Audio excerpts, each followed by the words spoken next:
दोस्तों, क्या आप जानते हैं कि जिस बुलेट की आवाज पर आज दुनिया फिदा है, उसकी शुरुआत मोटरसाइकिल से नहीं बल्कि बंदूकों से हुई थी। इसीलिए रॉयल एनफील्ड आज भी गर्व से कहती है, मेड लाइक अ गन। इसकी शुरुआत 1891 में इंग्लैंड के रेडिट शहर से हुई थी। वहां बॉब वॉकर और जॉर्ज टाउनसेंड ने बंदूकों के पुर्जे बनाने शुरू किए थे। फिर 1901 में उन्होंने अपनी पहली मोटरसाइकिल बनाई।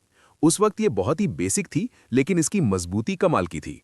भारत की कहानी शुरू होती है 1955 में।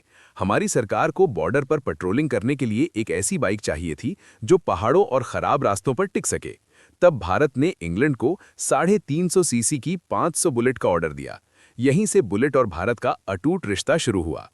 बुलेट के बनने का तरीका बहुत खास है। इसकी टैंक पर जो पिन स्ट्राइप्स यानी सुनहरी लाइनें होती हैं, उन्हें आज भी मद्रास यानी चेन्नई के कलाकार अपने हाथों से पेंट करते हैं। कोई मशीन नहीं, सिर्फ हाथ का हुनर। इसके इंजन की आवाज इसकी पहचान बन गई। आज बुलेट सिर्फ एक बाइक नहीं बल्कि एक विरासत है। क्या आप भी डुग डुग वाली आवाज के दीवाने हैं?